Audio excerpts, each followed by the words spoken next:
Welcome to Discovering True Health, where our goal is to provide you with cutting-edge health information through research, interviews with experts, and personal journeys to true health. Our message is a message of hope and healing, and our mission is to bring you on a journey to discovering true health, to not only find wellness, but to thrive.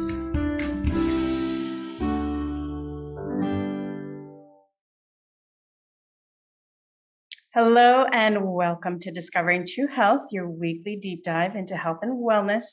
Thank you so much for joining us today. Don't forget to hit the subscribe button to stay up to date on all our upcoming shows. You can also check out additional information on our website, Instagram, or Facebook. All those links are below. So today we'll be learning tools and strategies to help heal from chronic injury, prevent injury, and action steps to make sustainable, lasting change. So I have on with me today Corey Jung. He's founder and owner of Upright Movement, where he works with his clients on human performance optimization, working with them to feel, move, and perform better. He specializes in locomotion, resilience, and longevity, and works with teens to seniors and those who have sustained chronic injury, as well as athletes who are looking to perform better and anywhere in between. He's also a United States Marine Corps veteran, so thank you so much for your service, Corey. And he is the technical advisor and human performance specialist to the Wildland Firefighters. So welcome, Corey, and thank you so much for joining me today. Thank you very much. How are you? I'm doing well. Nice. Very well. So let's first start with, Upright Movement. What is the philosophy behind your work with Upright Movement? Well, for me, it started out personally years ago, and it was the greatest thing since sliced bread, I felt, for me. And when you experience something like that, you can't help yourself but just to share it. For me, I would describe it as a hero. It's a means of experiencing the hero's journey through movement, through health.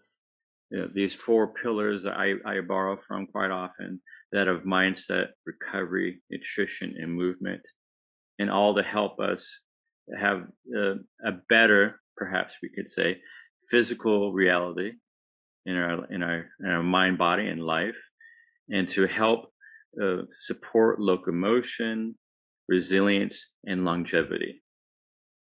Beautiful. That's the 30 seconds description of that. The quick breakdown. Mm-hmm. Now, when you work with your clients in your program, you break down what human movement is, which I think is very interesting. Can you give us an overview on the importance of understanding human movement and kind of how you give that explanation? I feel it is important, and I look at this through the lens of big history. So not just ourselves, moving upon the planet in an environment mostly involving the ground and gravity, but looking back through the history of life on the planet. And so from my recollection, the first movement that we started to see happen on land was about 390 million years or so ago. Mm-hmm. So movement is ancient. It's pre-species, it's pre-civilization. And then looking at the origins, the early history of movement into present day, and then now looking at our species in particular, what's the sameness? What are the relationships? What are the differences? What is the sameness? And what's really unique to us as a species? So we're kind of the new kids on the block as far as being on the planet and movement-wise. 200,000 years or so ago, and we're really good at upright walking. We're the only species that does that as its primary means of movement. And movement is essentially interacting with our environment. So, it's coming from a personal place. So you're having a relationship with yourself, and you're interacting within your environment, and perhaps with others as well, and the world as a whole. And so it's fascinating, right? And I'm looking at it from this, it's multi-layered. And so we're very specialized at walking. And what are the things that helped us to first develop walking, our ability, our skill of walking, seen primarily within the first year of life? Now, all those developmental skills leading up to standing and walking, skills are developed, right? Right. So once we have a skill developed, doesn't mean that it's fixed forever. So there's a point that skills can be developed. They can also diminish Hmm. through disuse, through misuse, through abuse. And so I feel that the this recognition, this reverence for our standing and walking abilities, we have a movement legacy, involved in that within our species.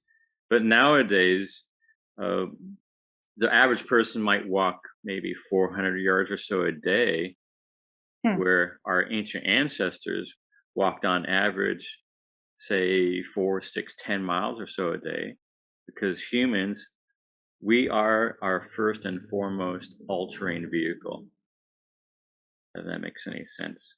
So I feel kind of with that picture, we can kind of see that this is movement is a big deal.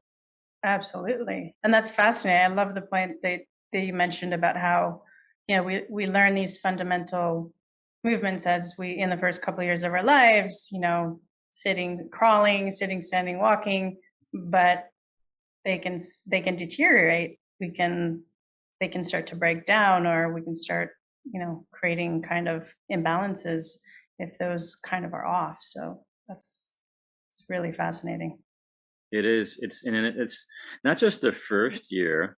I just remembered right now that on average, a a a toddler, an adolescent, a young person doesn't start to develop a more adult-like gait walking until around age 11. Wow. So there's many years in the making of our now adult gait walking ability. Interesting. hmm and walking came first in our species, then came our modern brain. Fascinating. hmm not Walk, the other way around. walking is older than our modern brain. hmm hmm That's absolutely fascinating. So now part of your program, which is also really fascinating, is you work with clients on injury reduction. Can you explain to us what that is and what are some practices that are really important to implement to help prevent physical injury?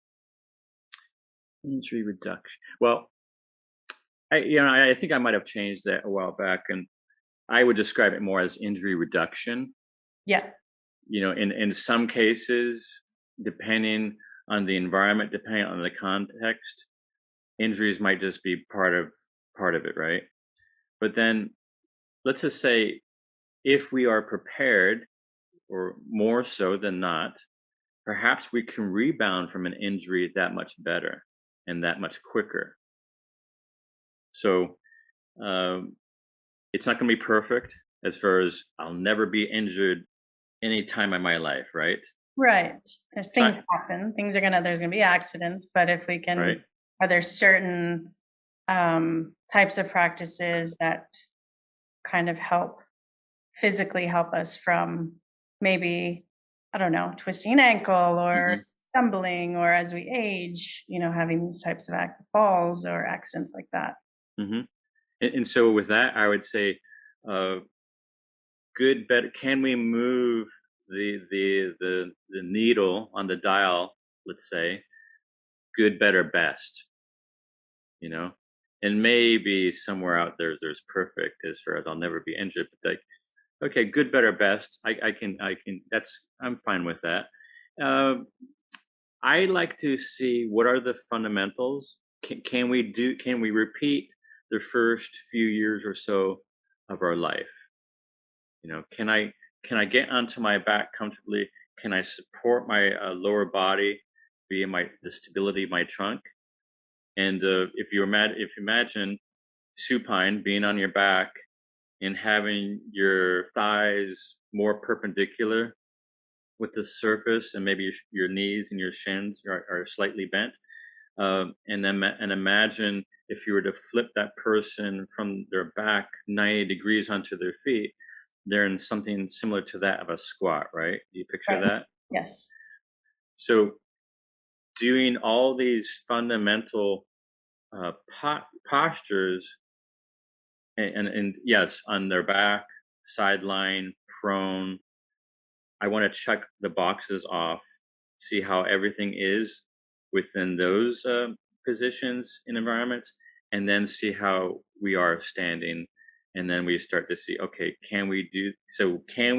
Is there continuity throughout? And Throughout then, all the kind of the phases of development. hmm hmm and then I'm looking at the bookends of movement as well. So 9 times out of 10, we had maybe 8 or so hours of sleep. We rose, we did some activities, and then maybe we had some downtime for rest, for socialization, for food. So a lot of times there's going to be rest, bookends to movement. And so if you look at what's the original resting place, would be that of the ground. So can I easily access the ground? Can I lay on it, my back, my side, my stomach? Can I sit on it on my bottom? Can I kneel? So with that, you can really see what's the flexibility of the lower body and what's the stability of the trunk. And if you're not wearing any shoes, and if you're doing like a kneeling sit where your sit bones is on top of your heels and you're Hmm. sitting on your toes, then we're getting a little bit of a glimpse, snapshot into one's ankle mobility as well as toes and feet. So we're looking at feet help, the feet, the function of the feet, and the lower body limbs and the stability of the trunk. So we're seeing a lot of like I would say fundamentals. So the point that someone can rest in those positions on the ground very well, 9 times out of 10, you're going to be able to emerge from those positions upright and move, probably as well. Or It it's makes it's, a lot it's of a sense. foundation. I mean, I see as people age, maybe they have a harder time kneeling down Mm, because I mean, I was even thinking about it when you were talking, as you know, as years go by, how many times do I kneel down anymore? It's like you kind of stop doing it or don't do it as much, or how many times do I sit on the floor? You know? you bring something that once again reminds me that if you look at the early development of all humans, our ability to squat and stand literally emerged from the ground on up. So if you look at the conventional exercise squat, right, you see someone standing, walking up to the bar, the squat rack, and then they descend, Right. right? So, developmental humans, and then these rest postures, and getting down and getting back up, like you said. And then I don't know if you're familiar with the sit rising test. No. So the sit rising test was developed by a doctor out of Brazil, and I forget his name, but he was working with seniors. And if you're familiar with the stress test, the stress cardiac test, I when have people, heard of it. Yeah. hmm so a lot of times that requires the equipment, the space, and more personnel. I feel maybe 2, 3 people to run the test to see what's one's ability to tolerate stress from a cardiorespiratory perspective, and their ability to recover. Because I guess there's some parallels as far as one's resistance to all forms of morbidity. Hmm. So in Brazil, he felt that the low hanging fruit, the low tech, high touch version of that was just observing people 70 or so on up, how's their ability to go onto the ground. So he has them cross their legs, their feet, Okay. and then he has them sit onto their bottoms, but without any use of their hands. Hmm. And then he has them stand back up with no use of their hands. And then he has them cross their legs and feet the other way, and he wants to see left and right comparison. Ah. And so if you have a little bit of a wobble, I think that's a half a point deduction for each point of contact that you need for assistance going down or coming back up, whether that's a hand, whether that's an extra knee or something, that would be a point each. And so it's a scale of 10 left and right.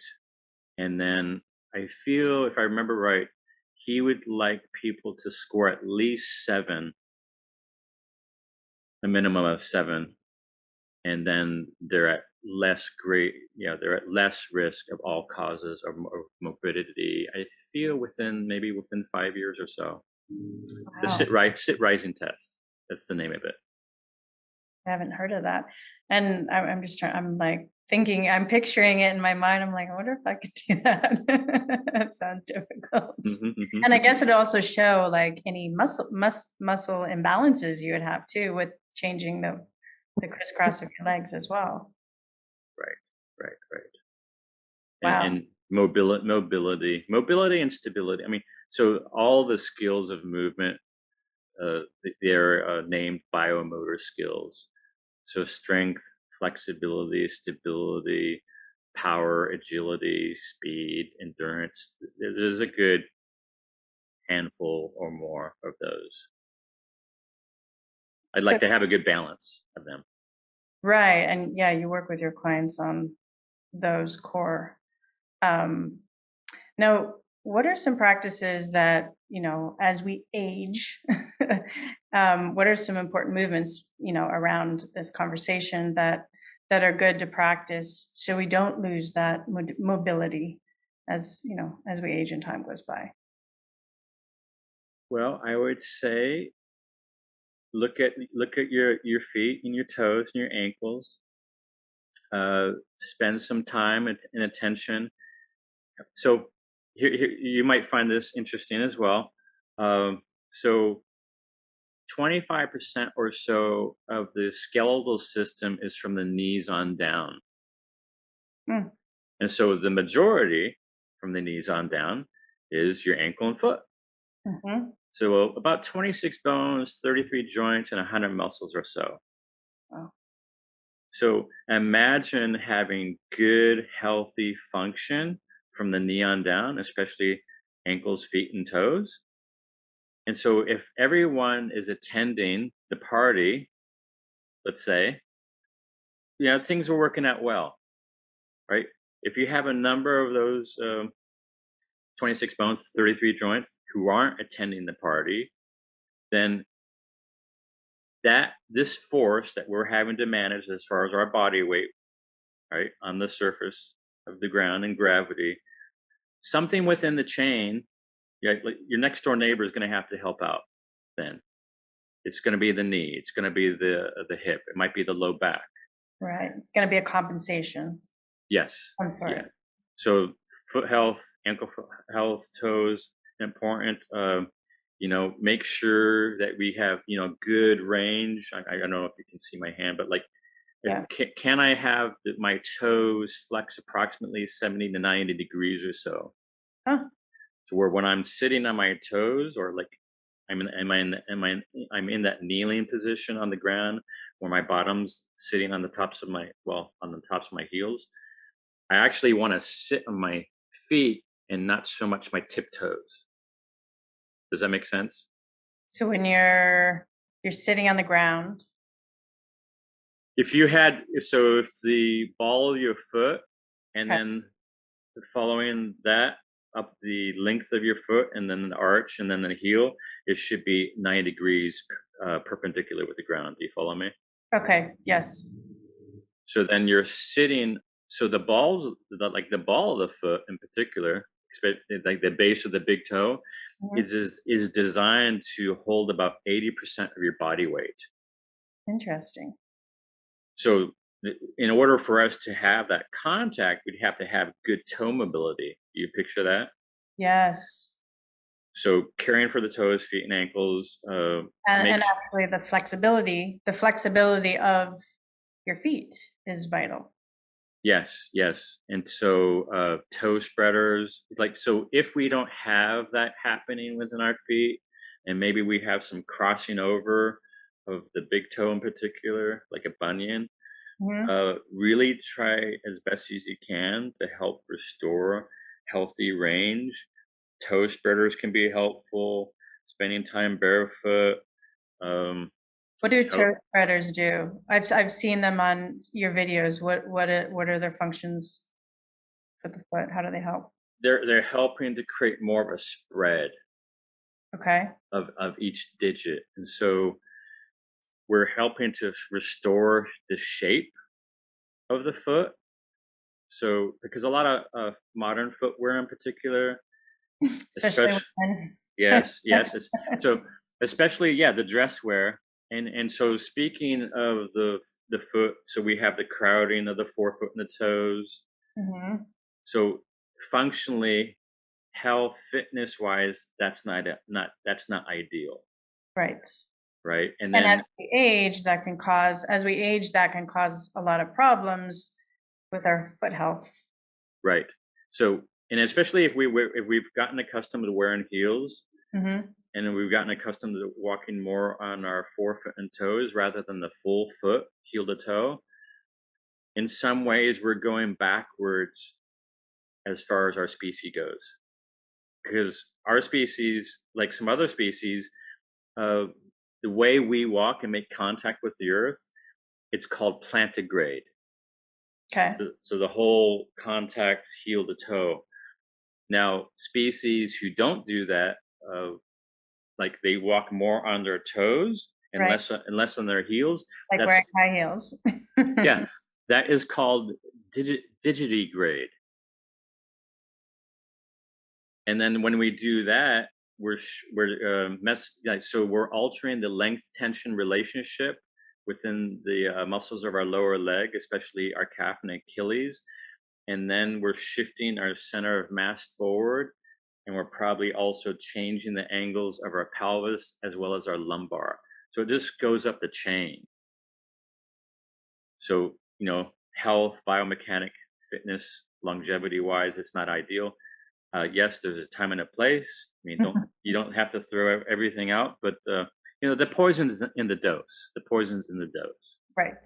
Right. So at least if you're going to wear heels, take the time to also, kind of balance it with stretching your feet and walking barefoot and maybe using the toe splays and some different. Toe socks, toe surface, yeah, different surfaces, different shapes, and so I mean, there's many other things we could go into, but I feel that the feet are a big rock, and I feel that they're kind of probably low hanging fruit for a lot of people too. To start somewhere. Oh, absolutely. And I feel like, I mean, it's fascinating, you bring up the feet because I mean, we don't really think, how foot health is going to affect, I remember a friend of mine just a couple days ago, she sprained her ankle and she was telling me she was walking around in flip-flops and it's like, oh yeah, I sprained it. I'm like, you better, really, that's your foot. Mhm. You'd be mindful of her feet. I mean, I know Mhm. I've had several foot and ankle injuries and yeah, you don't want to mess up your feet. That's your livelihood. I mean, you It can't walk is. right. The foot is very sensory rich as well, Yeah.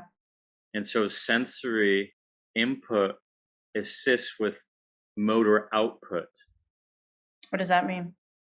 So, okay, so a lot of the sense centers within the feet Mhm. communicate to the stabilizing musculature regions of the low back. Oh, Hmm. So it's all one body. It's all one piece. right. There's just various aspects, right? Yeah.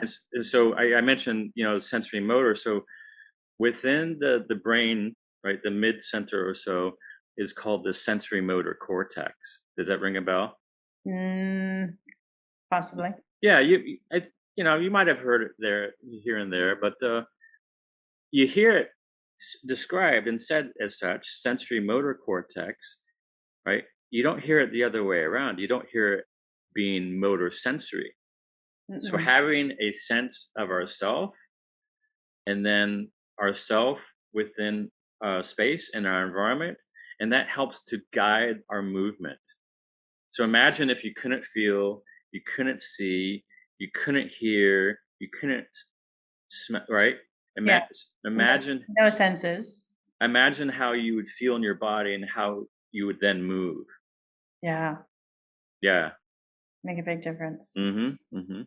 So, our ability to feel from our feet on up is another big piece to this, vast puzzle. And this is just one puzzle piece, by the way. Yeah, absolutely. It's one of the pieces. There's only enough time in the day. But start somewhere, and and Yes, just be consistent. Be consistent. absolutely. And the feet is, I mean, that's your foundation. That's where you connect with the earth. So it's a good place to start. Now, you work with clients as well who are previously paralyzed and came to you with minimal mobility. And what's your approach with working with someone who's sustained that level of physical injury? And what are important components that go into getting them back into a good level of mobility? Right, right. First I want to make sure that they're cleared and that they're relatively healthy and safe to proceed with me. So a lot of times this is after they've been discharged from from the hospital and from physical therapy, right? And so it's pretty significant. I mean, you mentioned paralysis or partially paralyzed, and everybody who I've worked with who has that, there was trauma, right? There was some event, there was some physical trauma, but I imagine and probably a lot of listeners know that we as humans we're multitudes. We're multitudes. So it's not just physical trauma, right? There's the mental, the emotional, perhaps spiritual, and so there's a lot of stuff going on, and so I say, yeah, I want to establish some good communication and relationship and trust because this is a big journey then that we're on together, and that I'm a guide, right? Let's just say I'm one of the characters on think of the story The Wizard of Oz, right? Just one of the people on the yellow brick road, Love and that. this is your journey, Hmm. and this is also something that you can self-author. So you can, how do you want this story to be for yourself, right? Yes. And so I really like to at least highlight that in the beginning, in the communication, in the relationship that we're establishing, and then go from there. So yeah, it's the mindset. It's the mindset, and seeing that this is going to be a process. This is going to be a journey. That there's going to be highs. There's going to be lows. There's going to be times of frustration, and that it's okay to be. It's okay to not be okay sometimes, Hmm. right? So really recognize and honor our humanness, and for me, it's a great honor and responsibility because within that is we have this shared humanity here, and I think it's lovely. And so that's kind of how we start off on this road, and then there's these elements that I had mentioned previously as far as what's going to help this mind body vehicle to best experience whatever the intent, the goal, that the desired outcome that we have for ourselves. So going back to these foundational pillars of the mindset, of the recovery, of the sleep, of the nutrition, of the movement, and helping with the locomotion, because we are sensory motor beings, right? If we couldn't feel, if we couldn't move in our mind, body, in our life, throughout through the world, and interacting with people and place, then it would be quite different experience that many of us are having, right? Yes, And then absolutely. looking for resilience and longevity. If we can have that as additional beneficial side effects as well. And what are you talk about the pillars? And so I know you have some really great kind of points as far as making sustainable change. What are some, steps or tools or action steps when it comes to that for those of us that are looking to find our sustainable optimal health or maybe going through, recovery? What are some great foundational practices that you really recommend? Well, once again, I feel so movement. Right? A lot of people see me as the movement guy, right? And then so a lot of times when they think movement, they're thinking exercise. But this is the way I look at exercise. So if you look at the word, it's from the Latin word. So exercise from Latin means to practice. And so if I want to, elevate the experience that I'm having in my mind, body, in my life, and throughout, living in the world, in some ways, I could essentially find myself practicing everything. So from my thoughts, once again, to my breathing, to how I approach eating a meal, to my relationships, to move my everything. And so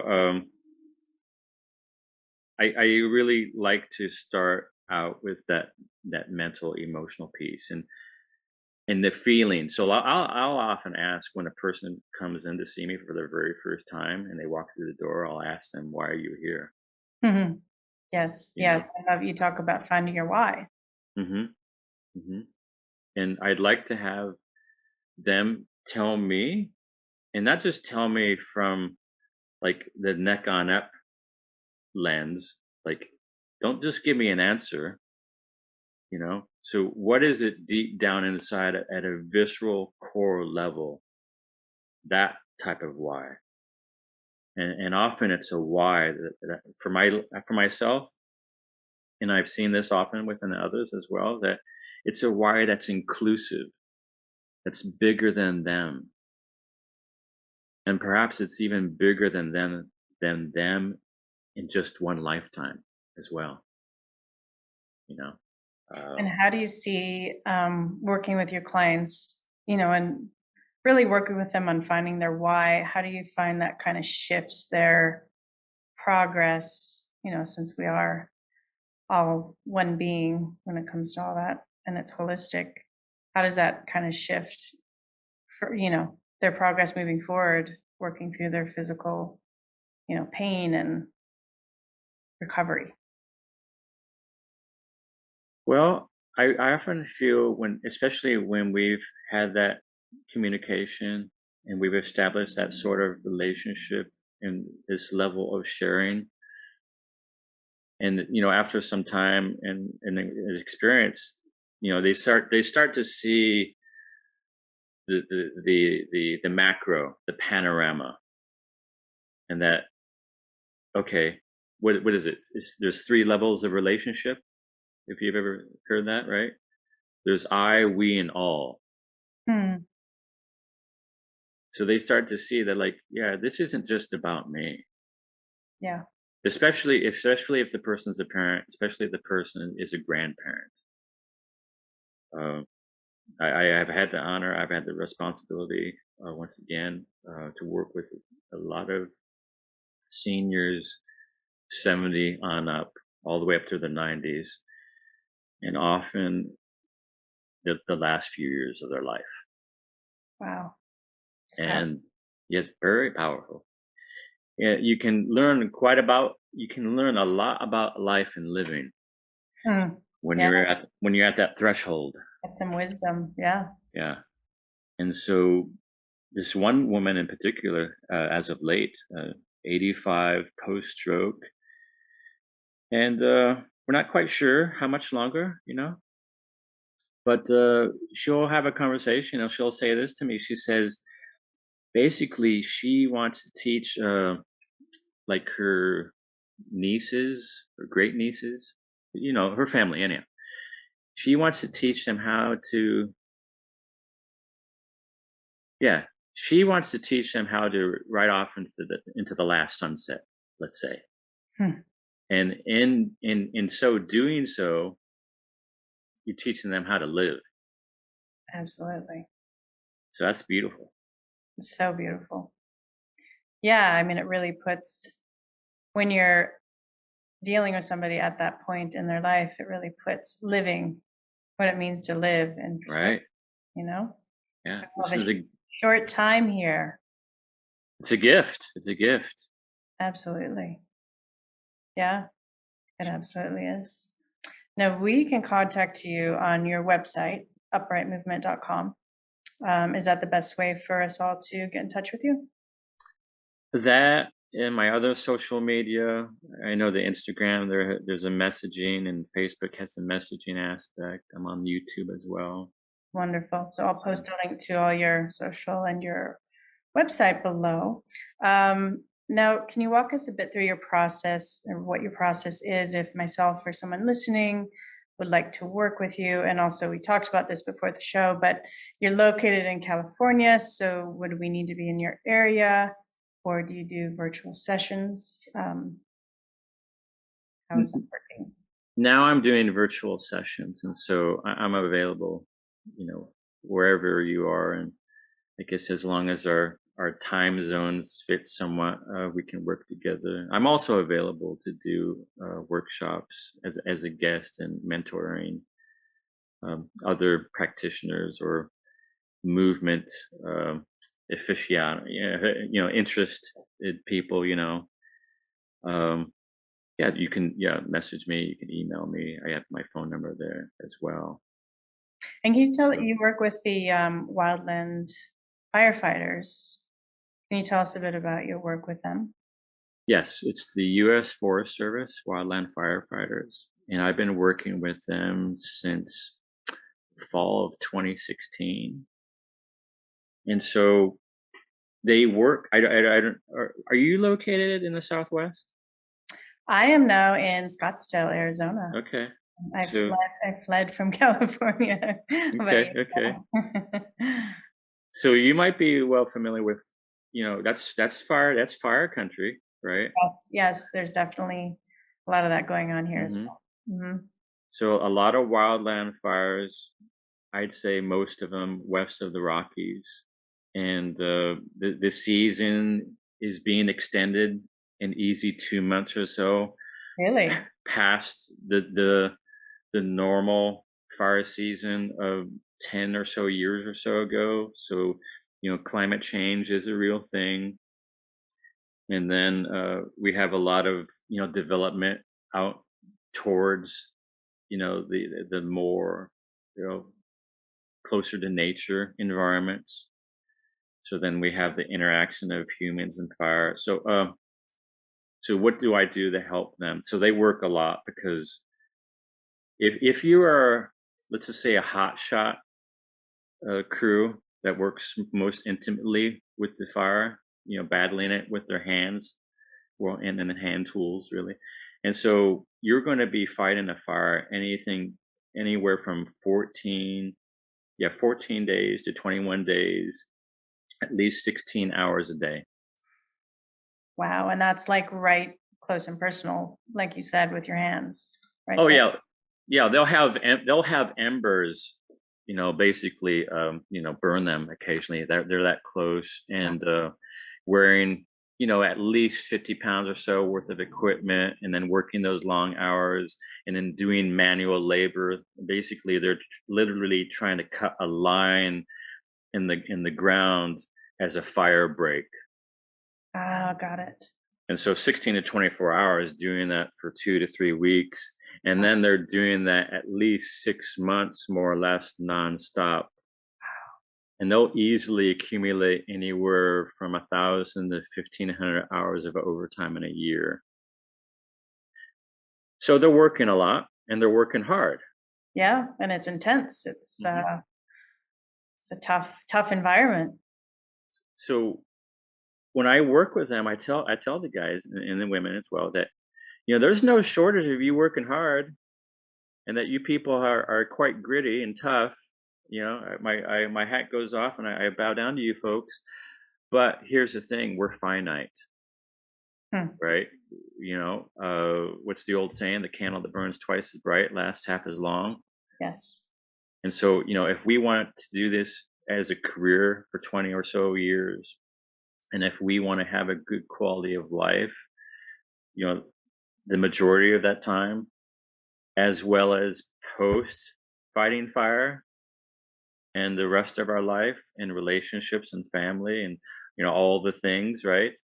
Then really it would behoove us to have the big picture, right? Don't lose the forest for the trees, right? Maintain the panorama and have this situational awareness and be mindful. And those four pillars, mindset, stress management, recovery, sleep, introspection, nutrition, and movement. And I'm a big proponent, especially that populace, because they are prone, as well as many other first responder, members. There's a whole community of first responders out there and military. Mental health, Yeah, and wellness. absolutely. The more fatigued you are and more sleep deprived you are, the more susceptible you are to these types of traumas. Yes. So we're mortal.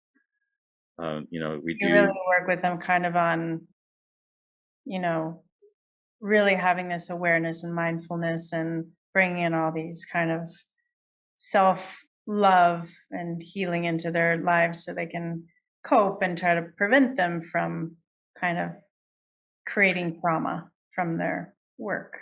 I don't want them to be a statistic, because unfortunately, them, as well as many other first responders, on average, they can live 22 and a half years less than the average person. And why is that? Is it because of the trauma and the emotional and mental, or is it's a combination of the physical, all of it? I would say yes. It's this multi. So imagine you have a bucket, and let's just say that bucket is named stress, Mm. and so you have 1,000 plus some odd hours of overtime. You have 16, 24 hours of nonstop work. You're in an environment at a unconscious conscious level, at a primordial level. Your nervous system and probably every cell in your human body is probably telling you, what the hell are you doing? You're going into a burning forest. We us as humans, we don't fight any other natural disaster that I'm aware of. Do we fight Right. earthquakes? No. Do we fight tornadoes, tsunamis, hurricanes? No, but we'll fight a wildland fire, don't won't we? Yeah, and that's a great point because I'm sure their fight or flight is constantly just kicked in and they're just in that state for extended periods. I mean, really extended periods. Yeah. They're hiking into a burning forest, and at the same time, you'll have bears running the opposite direction, Oh, literally. wow. So it's kind of crazy. Yeah. I mean, it's a special bunch of people, though. So really, I mean, they're the heroes, Absolutely, absolutely. real heroes. And so I really want them to see the big picture and to love and care for themselves as much as they love and care for the land and the people that they serve. Absolutely. You It's know? having that balance and self-love, not just giving, giving, giving, and burning, like you said, burning the candle out at both ends. Yeah, yeah. Yeah, that's amazing. Well, thank you so much for talking with me today and sharing your knowledge and your wisdom. Before we wrap it up, do you have any final words of wisdom for those of us that are on our hero's journey, or as we said earlier, on our yellow brick road? Well, this is what I would say, and it's not my words of wisdom, but it's something that really speaks to me. It's kind of a guide stone of sorts, and maybe some of us have heard this. So I'll just read this quote Beautiful. for you. And so, love your life, perfect your life, beautify all things in your life. Seek to make your life long and its purpose in the service of your people. That's Chief Tecumseh. Mm, amazing words to live by. Absolutely. Well, thank you so much. Thank you, Christy. If you like this video, please like and share it with others. This information could really help someone you may know. And also hit that subscribe button to be sure you don't miss out on our future shows. And remember, knowledge is power. The more you understand about your body, the better you're able to stay healthy and prevent disease. And a reminder, I'm not your doctor, so don't take this as medical advice. If you have questions about your healthcare, feel free to reach out to your practitioner and stay tuned for the next episode of Discovering True Health.